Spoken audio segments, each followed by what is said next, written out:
যেই বিএনপি বাকশালী সংবিধানের প্রতি প্রেম দেখাবে তার শহীদ জিয়ার ছবিটা সামনে এনে বলতে হবে যে এই বাকশালী সংবিধান তো জিয়াউর রহমানই ছুঁড়ে মারছিল। বেগম জিয়া বলেছেন এই সংবিধানকে ছুঁড়ে ফেলা হবে। এখন বেগম জিয়ার চেয়েও নতুন বিএনপি আসছে, বেশি প্রেমের বিএনপি। যেই শহীদ প্রেসিডেন্ট জিয়াউর রহমান ইসলামোফোবিক জায়গা থেকে বাংলাদেশের মুসলমান, বাঙালি মুসলমান সব আইডিয়াকে ধারণ করে বাংলাদেশের জাতীয়তাবাদ তৈরি করলেন। এখন একটা নতুন বিএনপি গজাচ্ছে, কেউ চেষ্টা করতেছে পুরো বিএনপিটাকে একটা ইসলামোফোবিক বিএনপি করা। এ কি ভাই? ইসলামোফোবিক বিএনপি সে কোথায় যাবে? সে কি দিল্লি যাইতে চায়? আমরা আমাদের প্রথম চ্যালেঞ্জ হলো স্বাধীনতা সার্বভৌমত্ব রক্ষার স্বার্থে এই বিএনপিকে শহীদ জিয়ার কাছেই রাখতে হবে, এই বিএনপিকে বেগম জিয়ার কাছেই রাখতে হবে।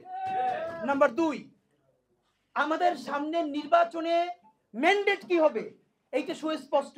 জুলাই সনদের ভিত্তিতে যদি নির্বাচন না হয়, এই নির্বাচন আপনারা চাইলে করেন, আমরা কেউ ভোট দিতে যাব না। নাম্বার 3, সেই নির্বাচনের পরে সংসদের ম্যান্ডেট কি হবে?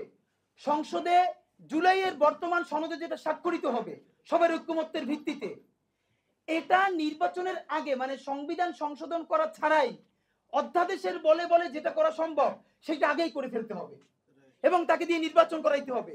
এবং আমাদের বিএনপির বন্ধুরা বলছেন 2 বছর সময় নিয়ে তারা সংসদে এইগুলো পাশ করাবেন। 2 বছর চলবে না, সর্বোচ্চ সময় 6 মাস।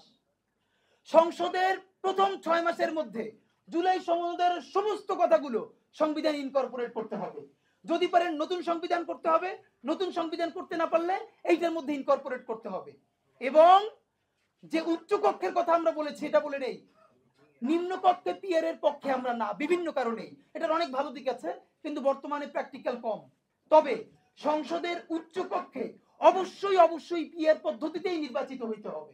কারণ বর্তমানে যে সংরক্ষিত নারী আসন 50 জন, ঠিক এই হারেই যদি উচ্চ কক্ষে 100 জন চলে যায় তাহলে জনগণের পয়সায় আরো 100 অথর্ব পালার কোনো মাইনে নাই। এখানে আমাদেরকে পিয়ারের পদ্ধতি দিতে হবে, তবে সেটা উচ্চ কক্ষে। এবং সেইটা সংবিধানের সংসদের প্রথম সেশনেই উচ্চকক্ষে পিআর গঠনের ব্যাপারে সিদ্ধান্ত হতে হবে।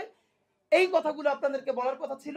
তা আমরা যেটা চাচ্ছি জুলাই সনদের ভিত্তিতে নির্বাচন, নতুন সংবিধান, এগুলো নিয়ে আমরা আবার জনতার মধ্যে ফিরে যেতে চাই। আপনাদের কাছে আমরা দ্রুত আমাদের প্রোগ্রাম নিয়ে আসব। আমি আজকে বরং লম্বা সময় এই জন্য কথা বলেছি যে এই ফ্রেমিংগুলো কিভাবে হচ্ছে এটা আমরা অনেকেই বুঝতে পারছি না। সুতরাং এখন একমাত্র আবার যেটা বলেছেন, ভাইয়েরাও বলেছেন, রাজনৈতিক ঐক্য গড়তে পারতে হবে। রাজনৈতিক বিভাজনের ফাঁকে একমাত্র সমস্ত সুবিধা নেবে ফ্যাসিবাদ, ফ্যাসিবাদের শক্তি এবং আওয়ামী লীগ। আমরা আমাদের জীবন থাকতে বাংলাদেশের মাটিতে ভারতীয় আধিপত্যবাদ থেকে শুরু করে আর কোনো বিদেশি আধিপত্যবাদ, হাসিনা এবং ফ্যাসিবাদকে মেনে নিব না। এবং আমরা যদি শহীদ হয়ে যাই আমাদের সন্তানেরা লড়বে, তার সন্তানেরা লড়বে। কিয়ামত পর্যন্ত বাংলাদেশ নামক জমিন যতদিন বেঁচে থাকবে ততদিন পর্যন্ত আজাদির সন্তানেরা লড়াই করবেই করবে। ইনকিলাব জিন্দাবাদ।